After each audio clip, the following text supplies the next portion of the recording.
Thank you to all the authors that are here, and thank you for your wonderful stories. And yeah, just apologies that it has taken such a long time. But what I'm pleased about is that the book will be in store for Christmas. And in fact, I have a proof copy here. So, and I think it's looking pretty amazing. And yeah, it still needs to get the, what is it called? The gloss, the spot UV. There we go. And so as soon as it is off the press, then I'm going to be sending you your copies post haste, and then we can really enjoy the book. So are we still waiting for people? Not. Okay. All right. Well, whoever comes, Trish will let them in. So yeah, it is just so great to see all of you. And I'm going to wave the book about as well while new people are still joining. One Life. Okay. So, all right, here we go. Yeah, we adjusted the title. This was supposed to be YOLO, you only live once, according to that acronym, seize the day, take chances, take risks. And we had quite a lot of stories about death and dark things. And that's why we adjusted the title as we have. But it's turned into, I think, a wonderful collection of all sorts of stories. We've got a bit of crime fiction. We've got some love and lust. There's fiction of historical significance, which looks at South Africa's background. So I think this is actually a treat. And not only is the cover a treat, but I love the fact that we've included the photographs of the authors on these flaps. So for me, it just kind of really gives it a wonderful feeling. And we still have people in the waiting room. Okay, there we go. Okay. All right, another one. Yay. I suppose one should really start a launch just a few minutes late so that we can get everybody into the waiting room, or everyone into the launch is waiting. All right, so short, sharp stories. I think by now, most people here know that this is almost a yearly collection of short stories.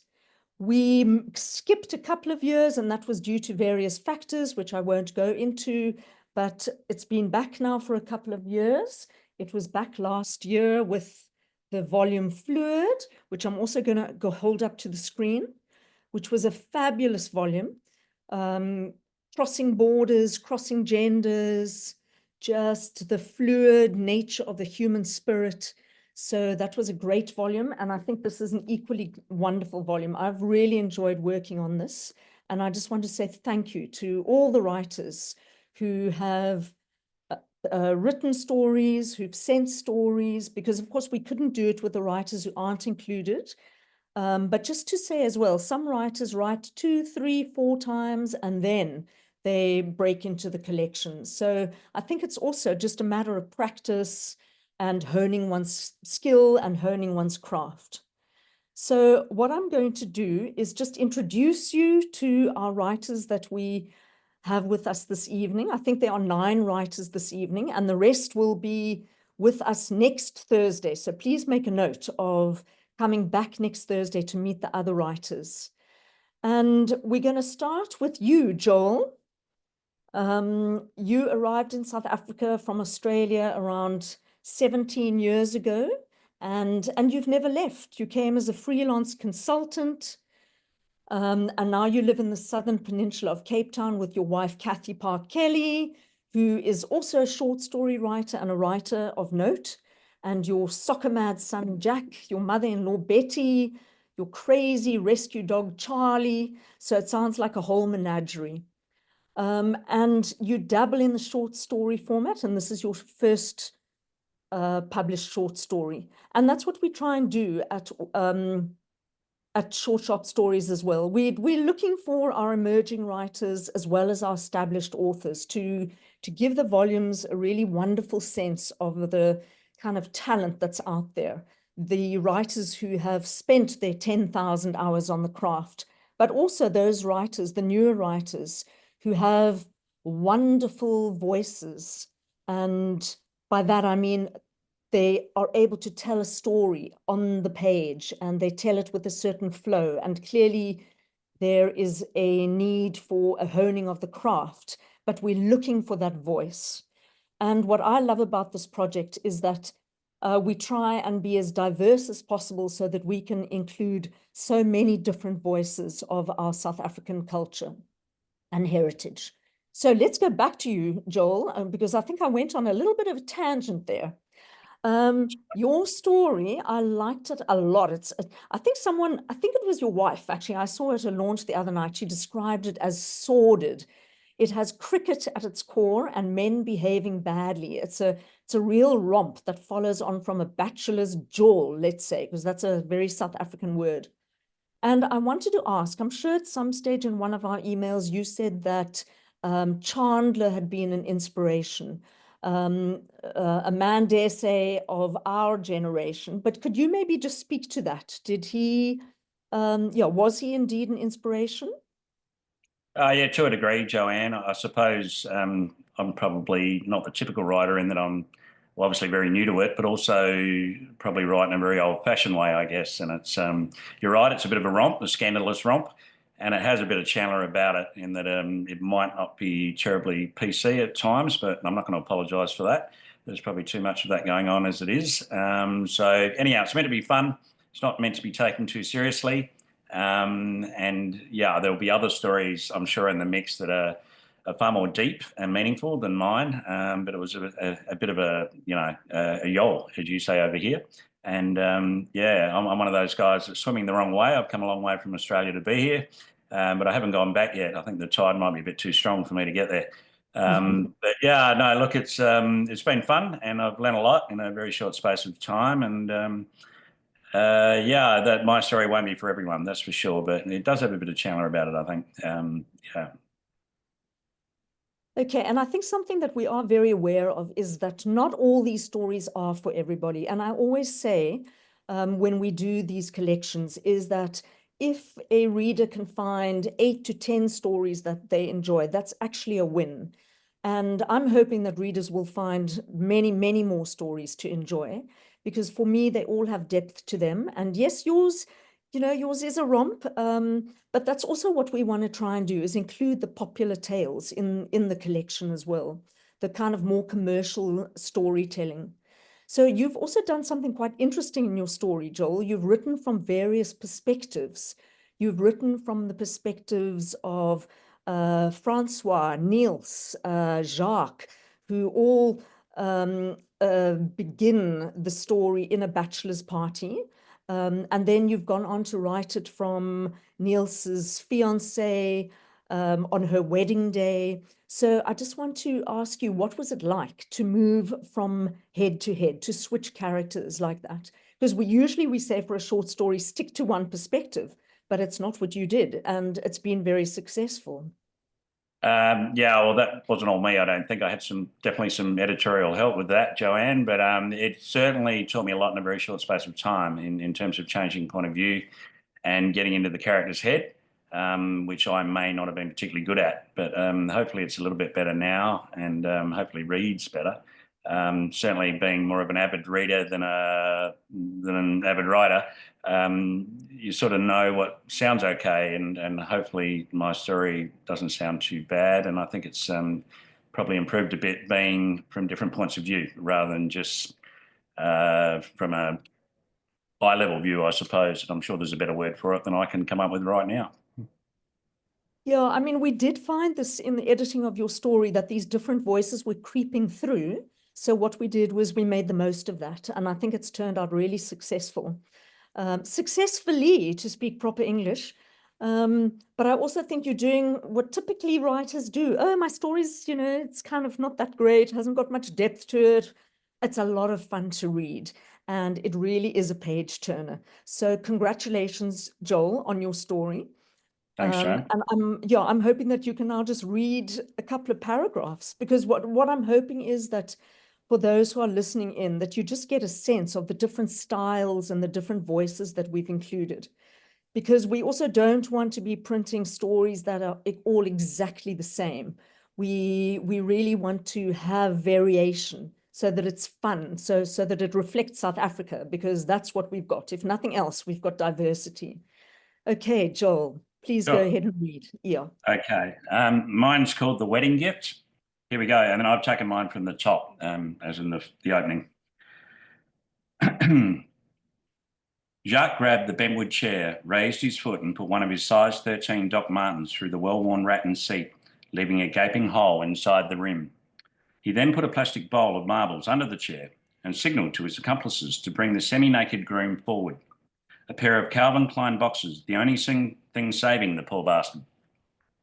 It took all three of them to tie Nils's arms behind his back, but Jacques had far less trouble strapping his ankles to the legs of the chair. What the fuck, blurred Nils, well-oiled on his ninth tequila shot. No way out of this one, Bruce, said Jacques. He gagged Nils's mouth with a black leather contraption, a toy he had picked up on one of his regular trips to Sensations, the gentleman's club and adult store he liked to visit.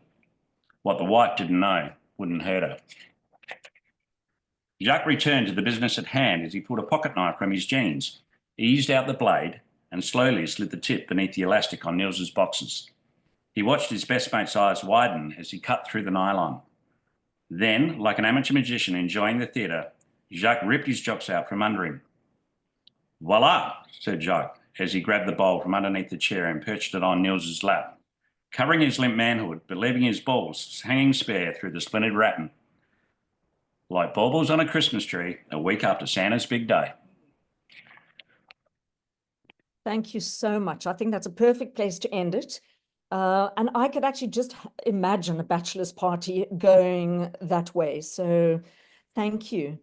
All right, what we're going to do is to move on to Thango. Am I pronouncing your name right?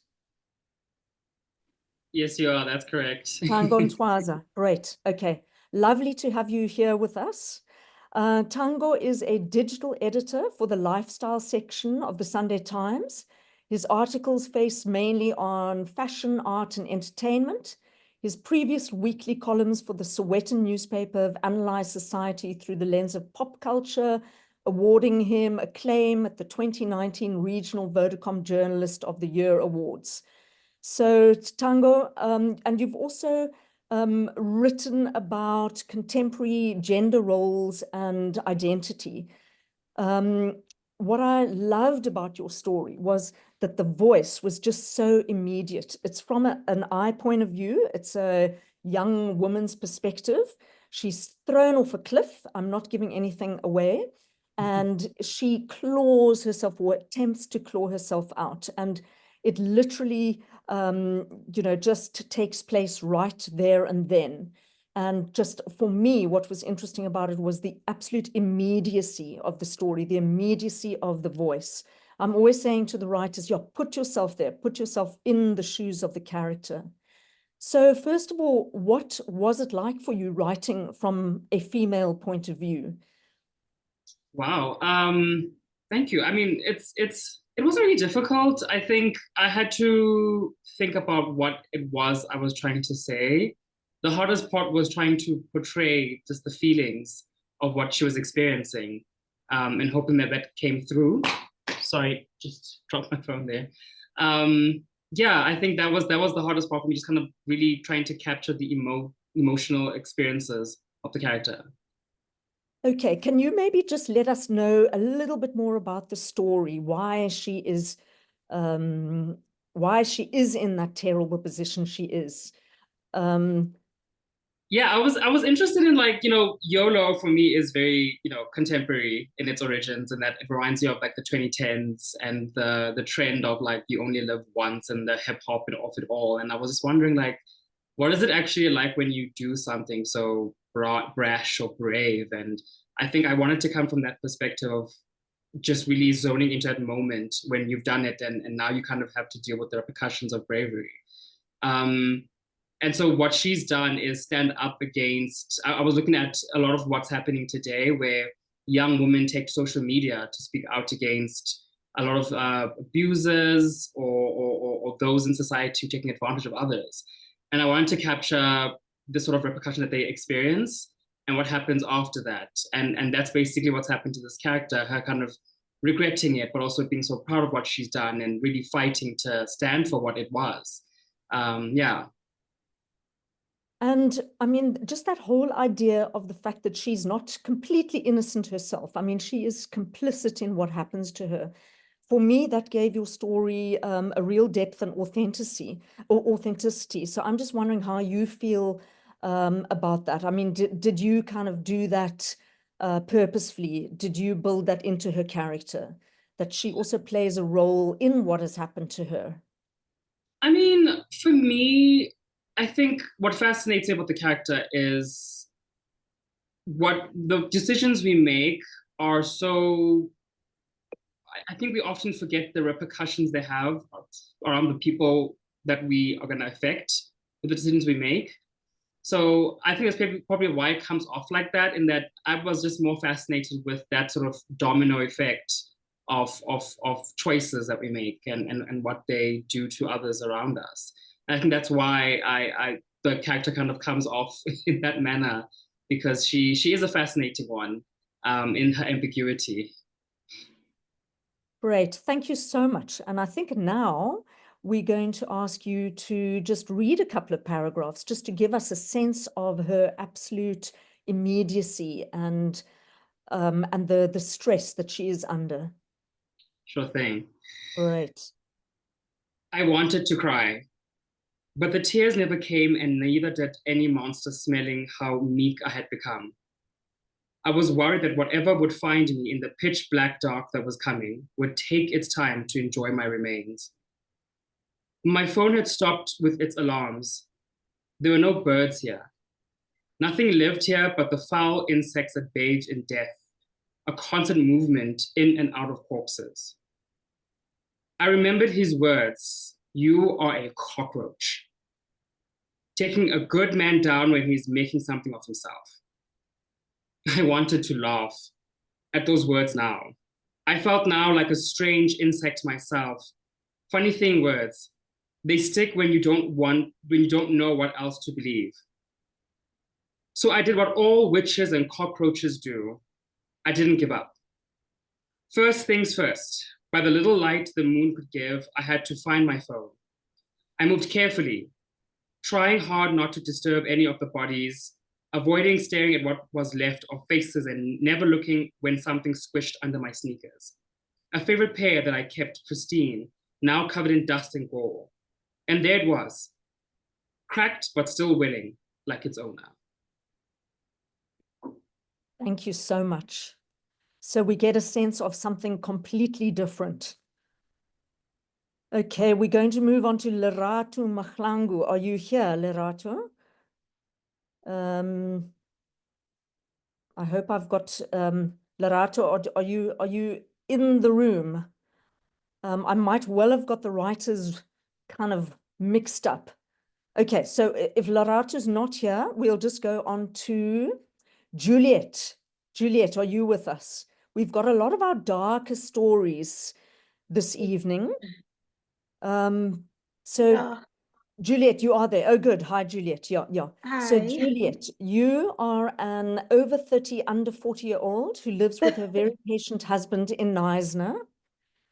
And by day, you transcribe legal documents, and you're also a teacher. And by night and on many weekends, you work at creating the perfect crime on paper.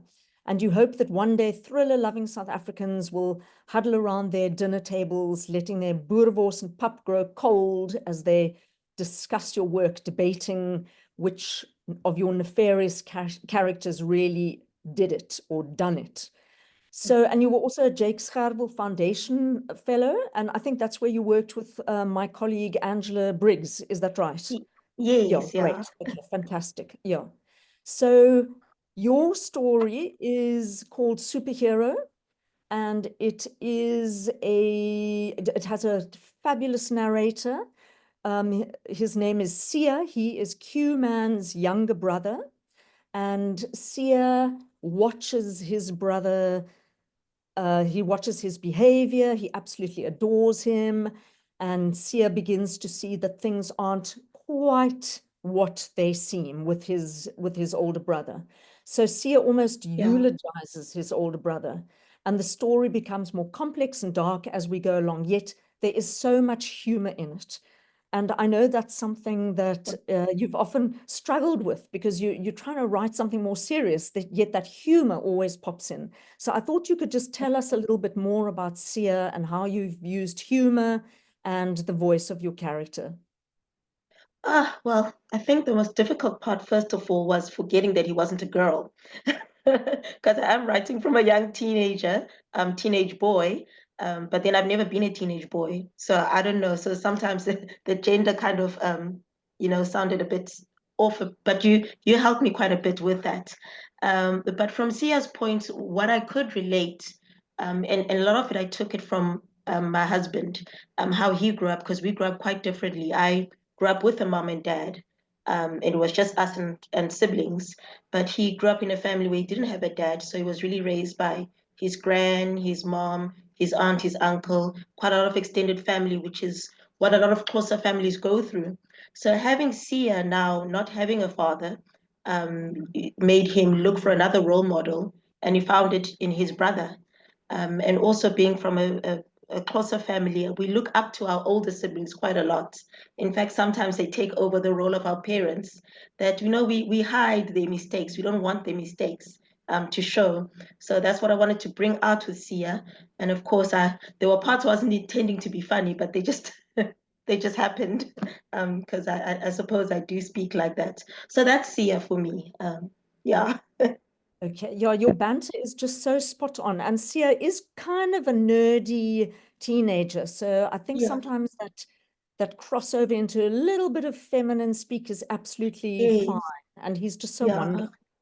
And, Yeah. the way it fits into this theme is quite oblique, but by the end of the story, it all makes sense. So I really don't want to give anything away. That's the thing about short stories. It's hard to say too much without giving things away. But you also, I mean, interestingly enough, you've written from this young boy's perspective, and you are looking at the way his brother behaves. Was that why did you make that choice anyway? Why did you write from the point of view of the young boy and not from the perspective of a girl?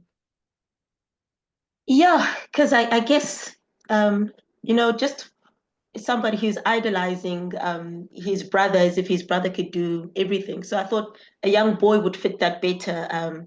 As a young girl, I never idolized my brothers, my sisters perhaps, but not my brothers. Yeah, so writing it from that point of view, and also because I love crime so much, but it is a short story, so that I don't have enough time to gather, or enough space to gather all the characters to have sort of like suspects. So it had to be somebody committing a crime, somebody discovering it, and it was closer to home that it was his brother. And of course, I also don't want to give. No, yeah, it's a real treat. For those of you listening, Yeah. it will all unravel when you read Juliette's story. And Juliette, may we talk about your forthcoming novel? I've been advised not too much, just a little, very little.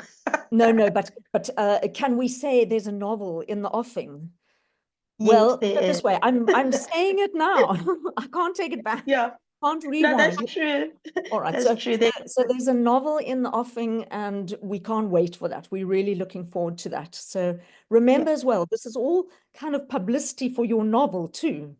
Yes. Okay, Yeah. so Juliette, can I ask you now to read as well? Give us a taste of Sia and what he sees in his home.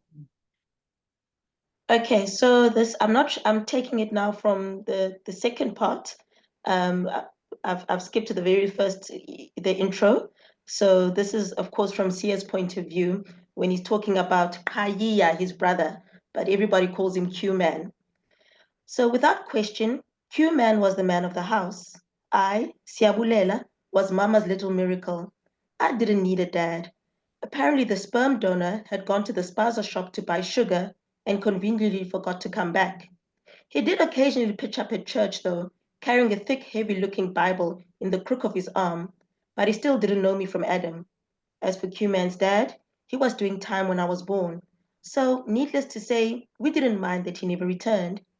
Q-Man did for me what neither of those men chose to do. He tried to teach me how to do stepovers in soccer. He failed. He tried to teach me to use a hammer and to teach me how to, to use a hammer and a screwdriver. That didn't work either. What he did do, he promised to teach me how to draw.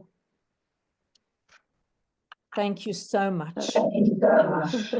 All right, so what's interesting as well, we have the point of view of younger people, we have writers writing from the point of view of females and the other way around. And for me, that is really the joy of writing, and particularly short fiction, because you can experiment, you can play around with different voices and different personas.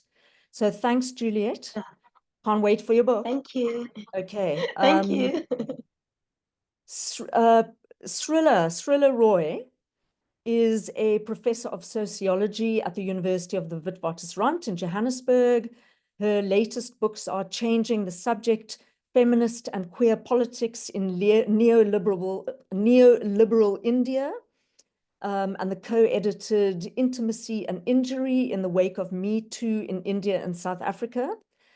She is an editor of the journal Feminist Theory, an associate editor of Sociology Compass, and co-editor of a book series called Governing Intimacies in the South for Manchester University Press.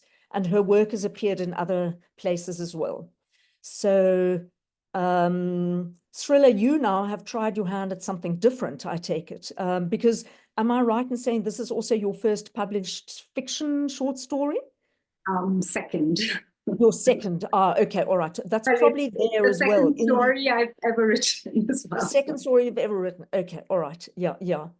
And I also, it's also something completely different. Our unnamed narrator has an affair, but she leaves her baby with the ex, and she's constantly thinking of the baby. And we know that as mothers, as parents, it's very hard to leave a young child in the care of probably particularly an ex when things aren't going that well.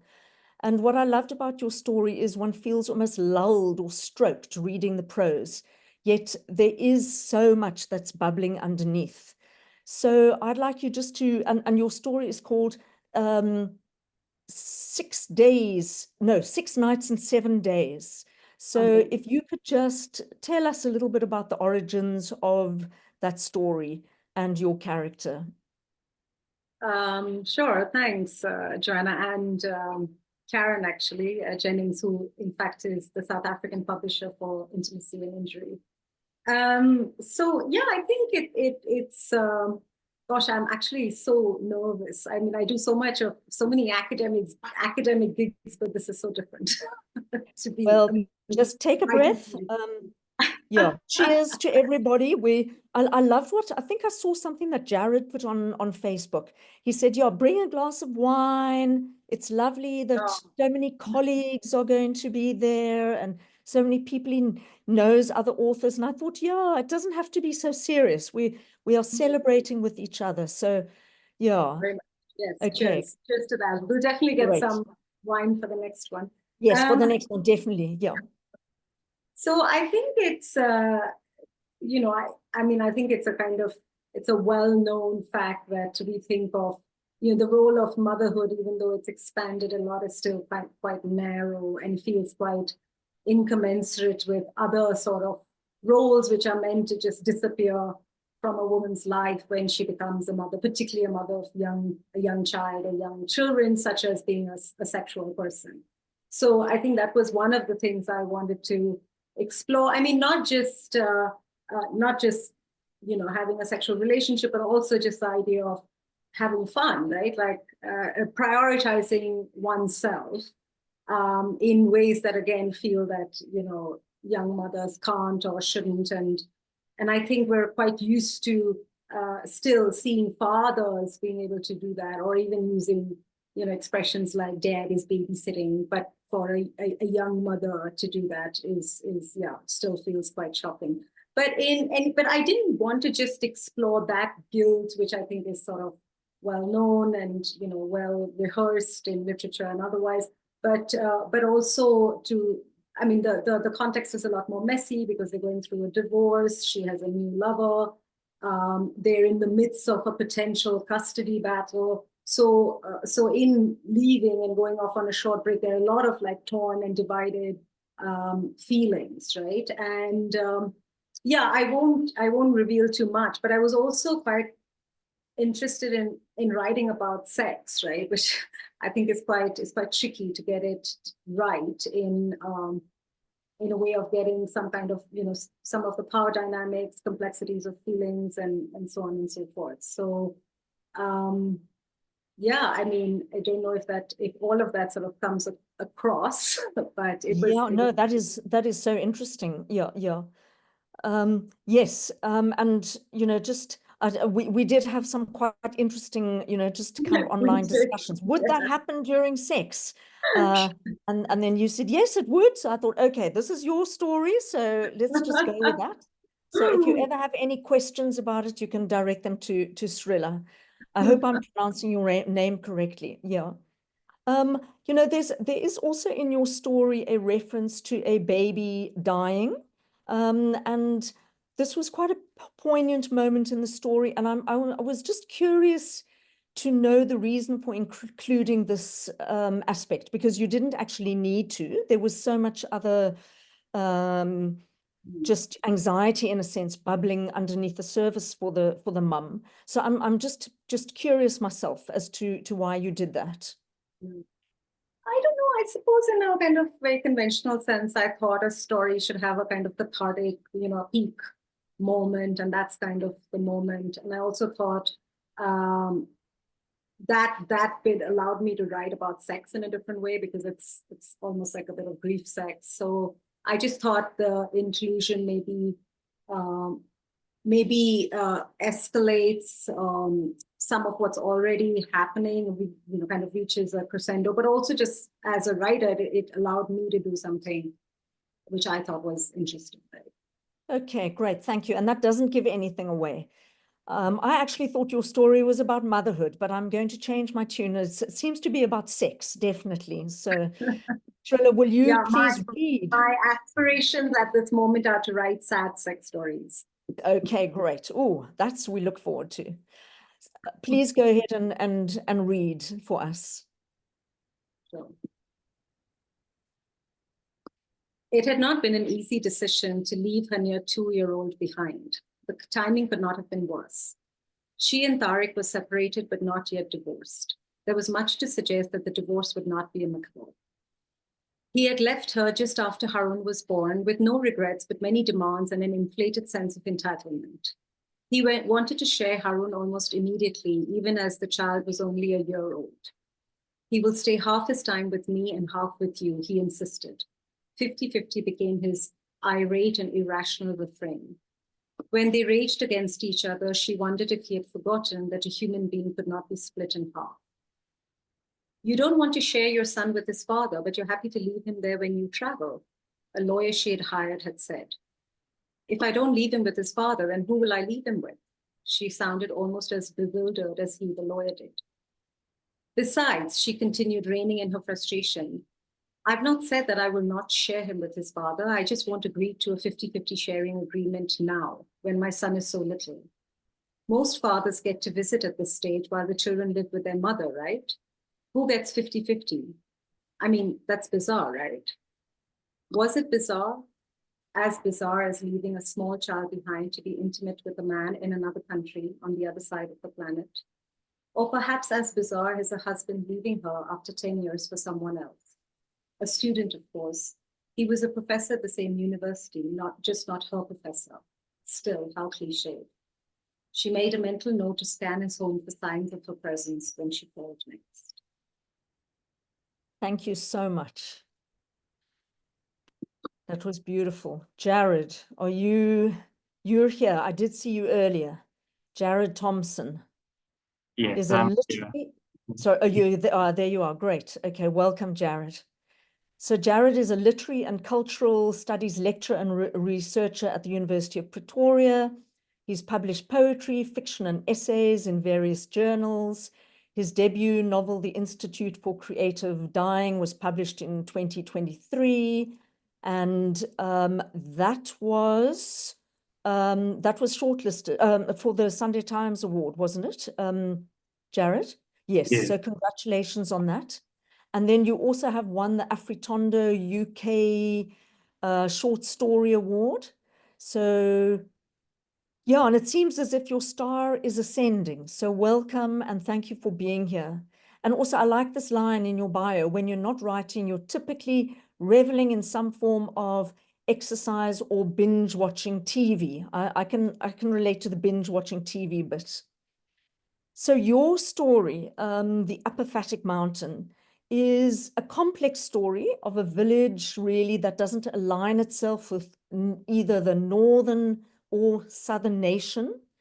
And as the story begins to unwind, we meet the storytellers Fane and Ace, who seem to tell the story of the north and southern nations and why this village is non-aligned. And it becomes more than that. It becomes a story of a storyteller in a sense. So I just would love you just to speak a little bit more on your inspiration of the mountain and how this mythology came into being. I think in discussions with you, Joanne, I sort of got the inspiration for the style of the story from one of Zadie Smith's short stories called Two Men Walk Into a Village. And I was really struck by the way that story has a kind of allegorical sense to it, but it's also kind of expansive in that it not only refers to like what's happening in this village, but what's happening in other places around the world in like kind of a general way. So I wanted to write a kind of an allegorical story, which is why I think, yes, if I'm not incorrect, the narrator is unnamed as well. So there's kind of like this allegorical atmosphere to the story that you helped me hone a lot. And I was interested in like the life of a mountain, how people get attached to what a mountain represents, the mythologies that grow up around a mountain, the religions that are attached to it, but also the economics and the politics of that that play out in a mountain, especially for a village that's at the foot of a mountain that is trying to maintain its way of life when there are kind of things happening in either nation that it kind of straddles. So I was interested in just playing around with that, and then the story and the characters kind of grew up out of those ideas. Yeah. Okay, great. Thank you. Yet it has got a very kind of African feel to me, or a South African feel. So for me, it is very much a story of South Africa. And it seemed to pay homage to storytelling and to the oral storytelling tradition. Would you agree with that?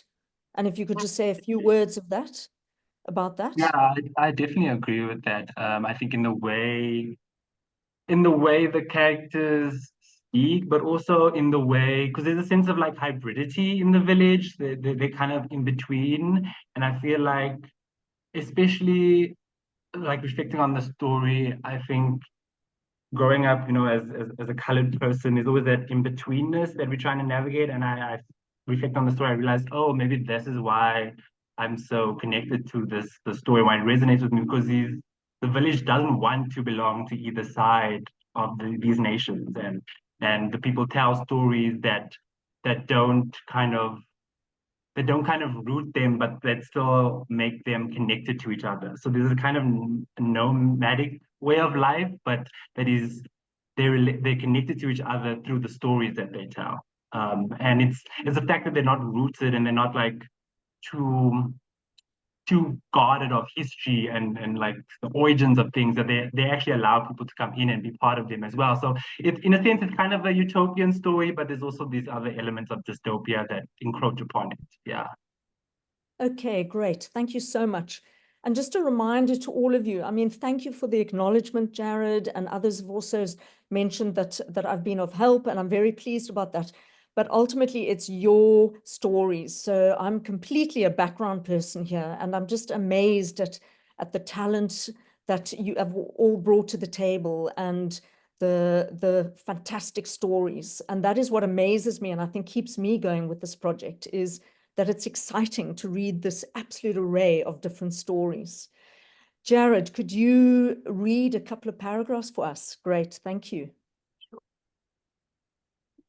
The Apathetic Mountain.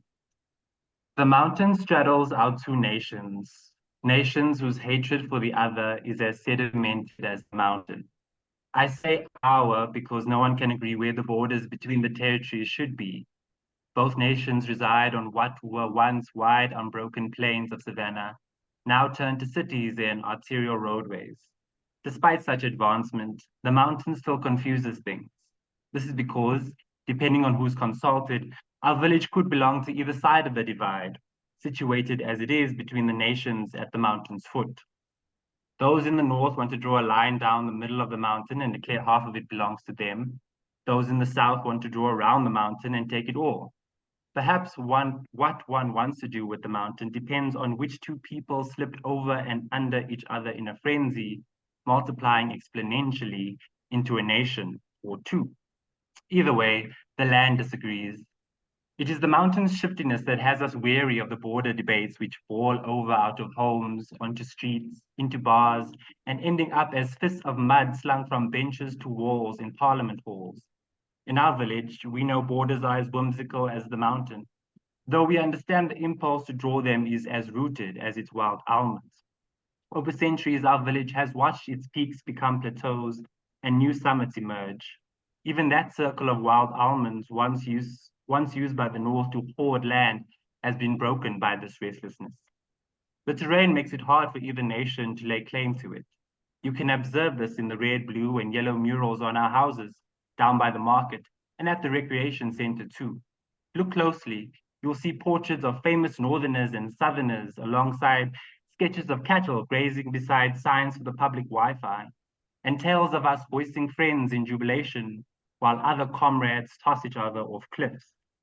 Yes, a mercurial atmosphere abides, but I cannot decide if it's the soil or the people who are its origin. Beautiful, thank you. And there are all those questions of land and other issues. Oh, I wish I could just speak to each of you for, just an entire session. Stella Douglas has lived many lives before returning to her first love, stories. There you are, Stella. She has published through the adventures of Toby Brand, written for TV animation, and is seeing success with her short stories.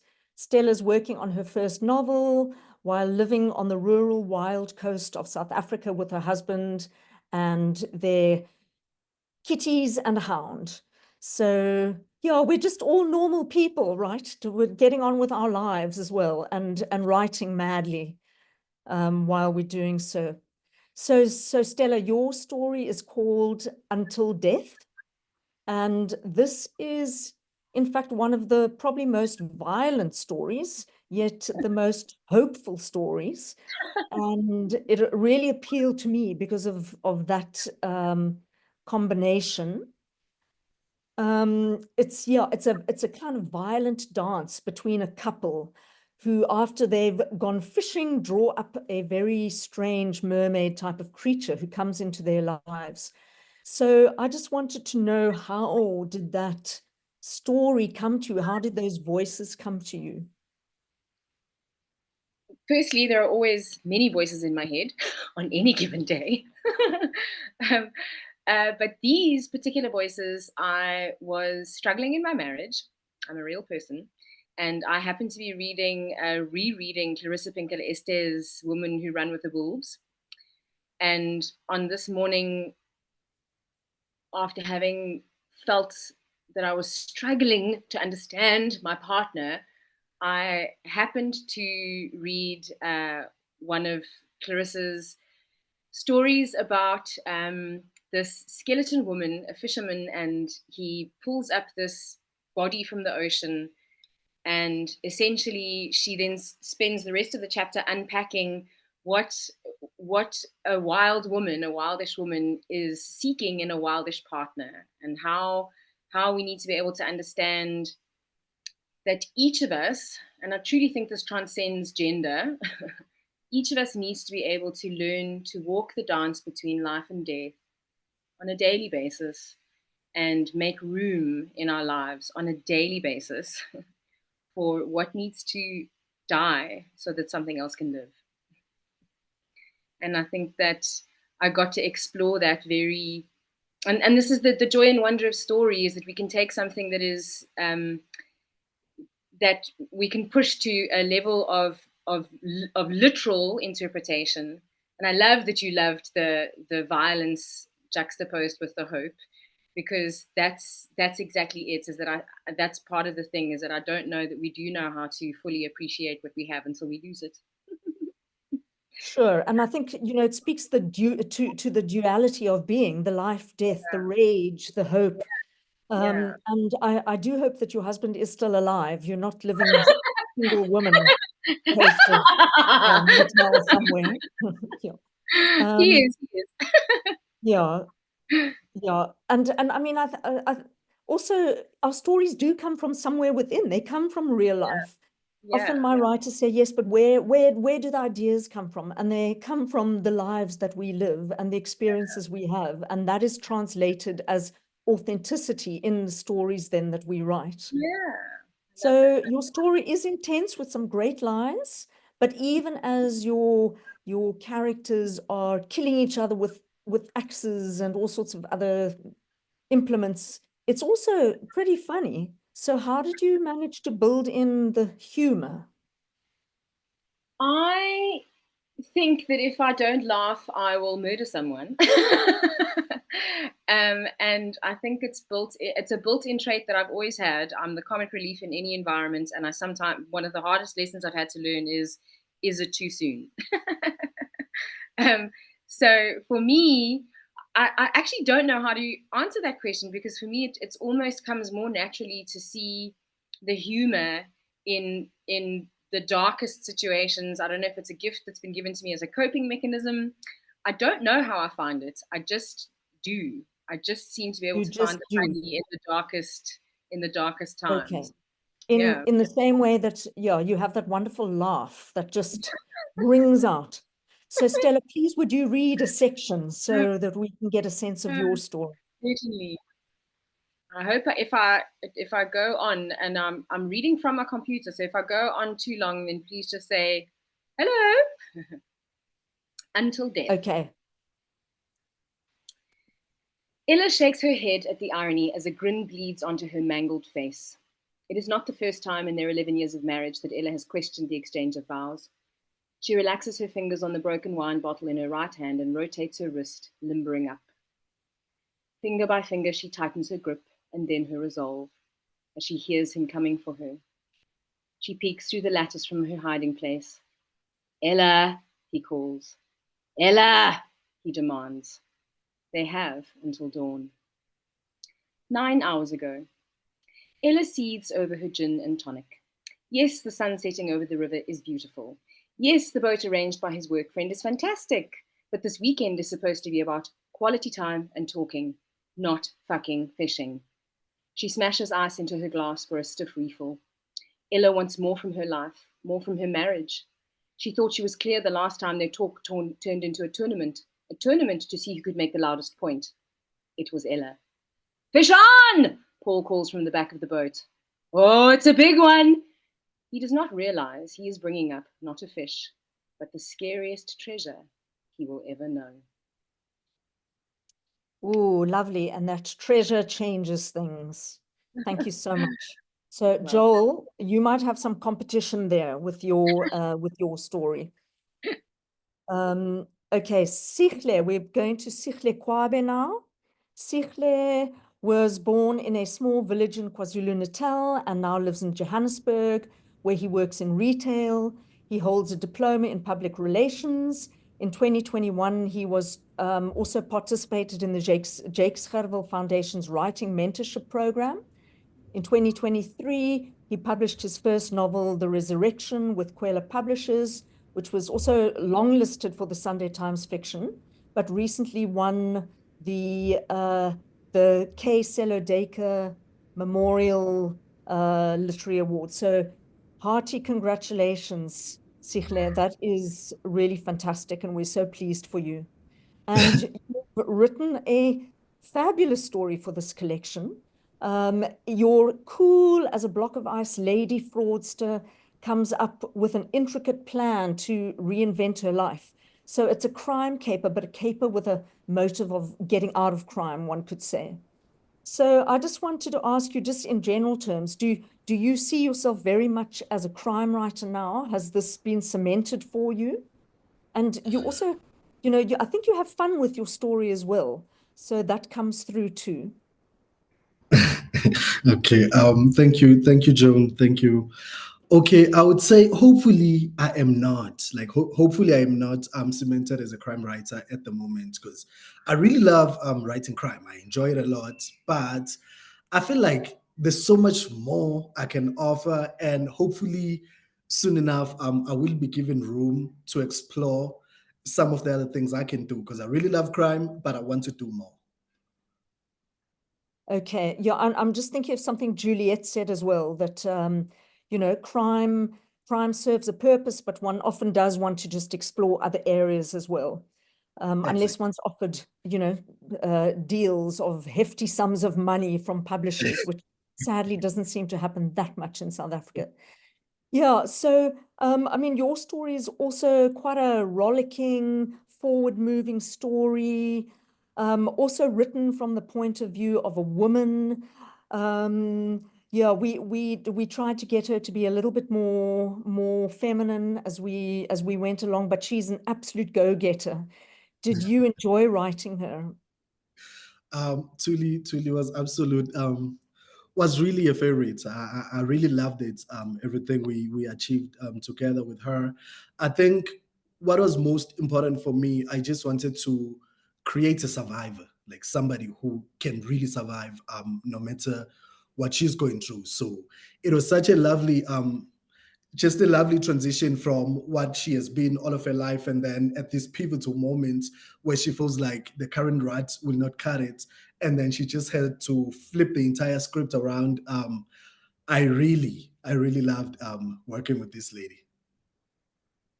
Yeah, and the language as well is really direct. I would say that this is probably one of our more commercial stories as well, as opposed to kind of a literary story.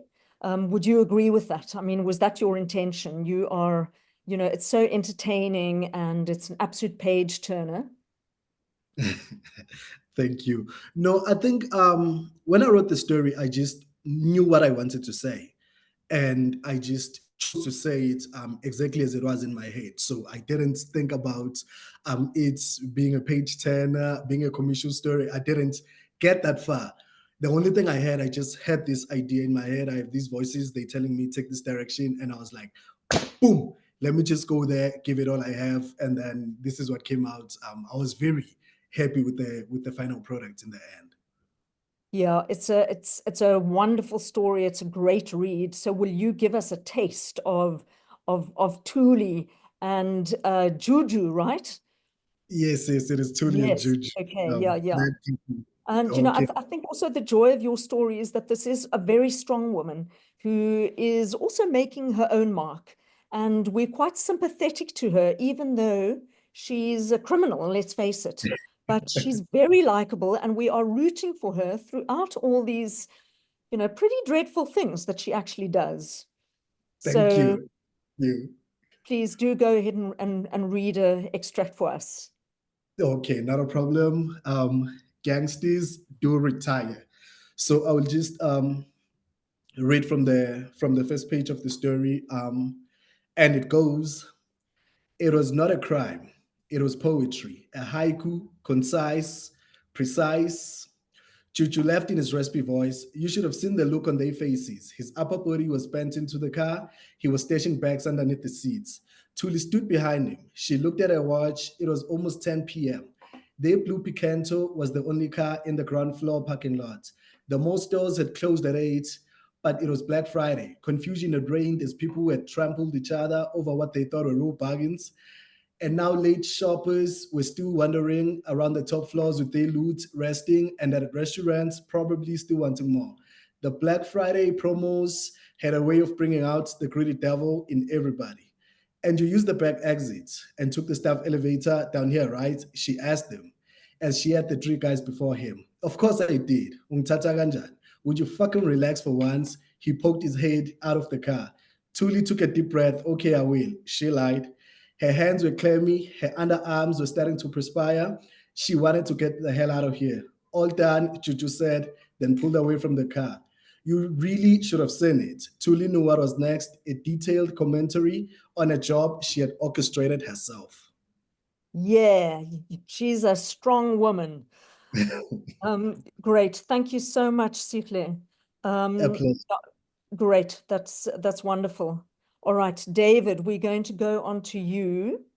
David is a multi-award-winning writer, editor, and art critic from Johannesburg. His short fiction has appeared in Portside Review, Afriada, is that right? The Kalahari Review, Itch Creative Journal, and there's a whole long list. You received the Thomas Pringle Award for your short story, Meaningful Contributions. That was also this year, so congratulations. And your debut collection of short fiction, Once Removed, published by Botsotso, features 13 subtly interlinked stories about the South African art world. So you're a consummate short story writer.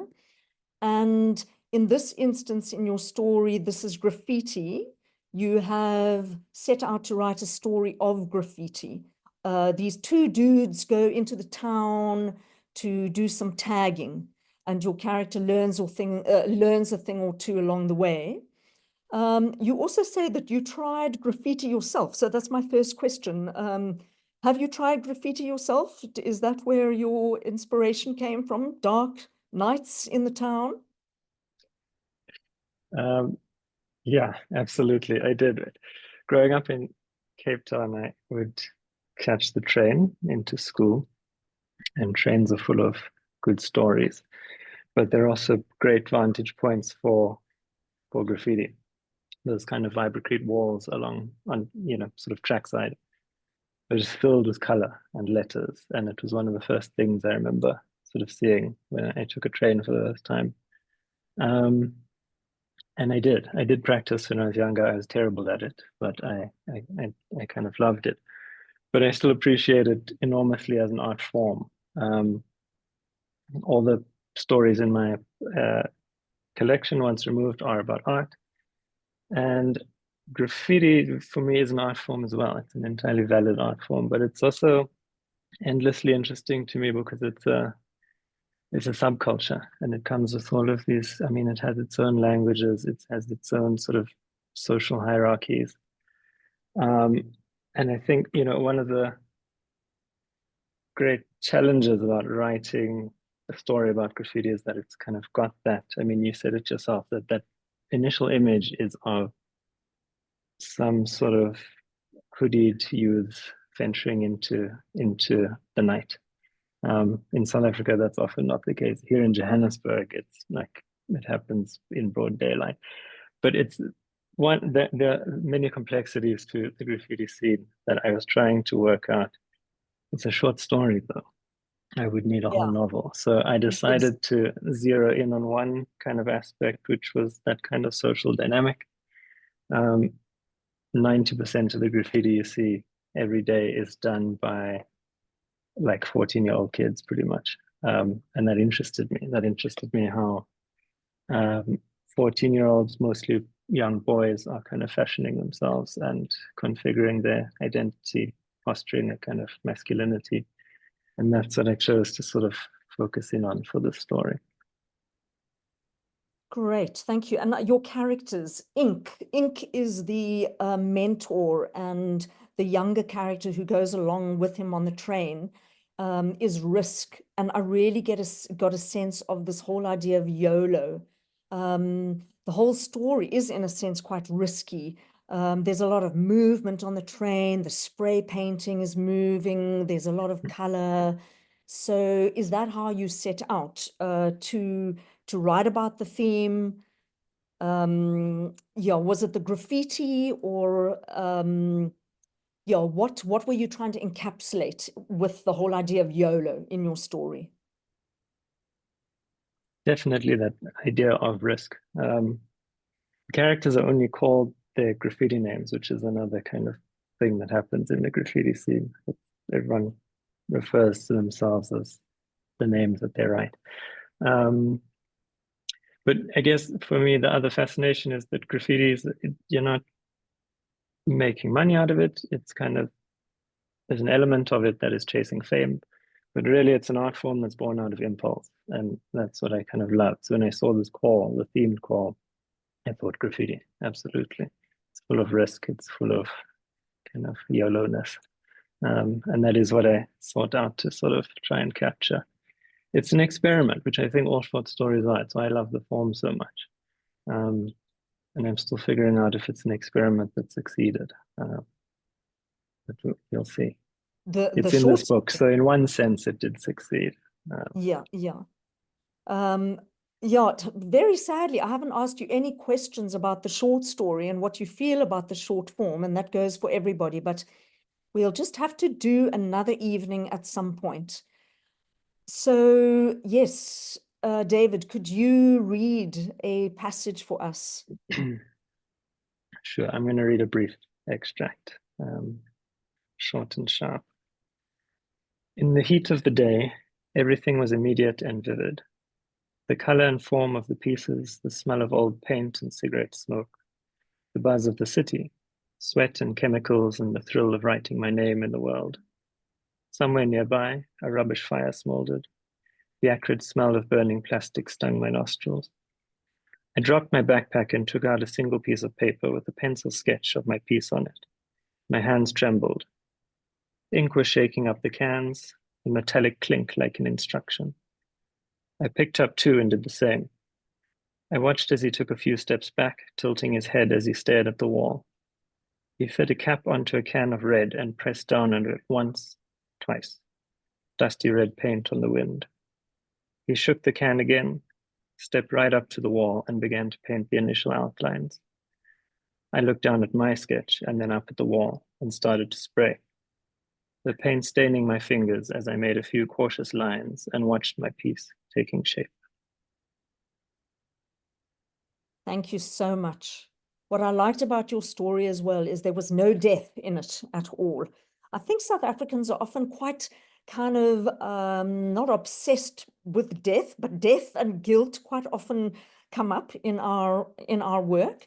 And it's quite refreshing to read things that perhaps give us a completely different view of life and death and YOLO. So thanks for that, David. Yeah, well, our hour is up, and I hope that our audience have a good sense of what this book is about, or at least half of it, because we have the other half of this fabulous collection of authors coming along next week, and we'll be doing much the same.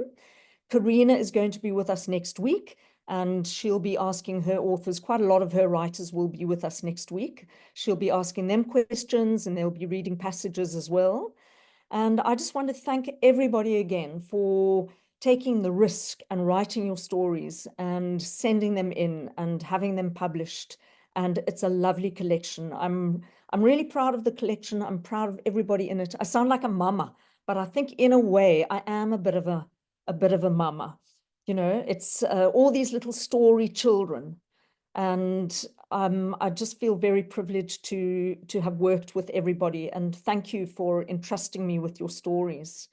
I don't know if there are any questions. I haven't actually looked at the chat box. Oops, oops, okay, sorry, I pressed the wrong button. Oh my God, I'm just a technophobe. Yeah, Drickus, I have to rewrite my short story totally. I can't actually see that. Are we going to take questions? Would you like to stay a little bit longer if there are any questions? Let's just, oh, Where am I? Where am I?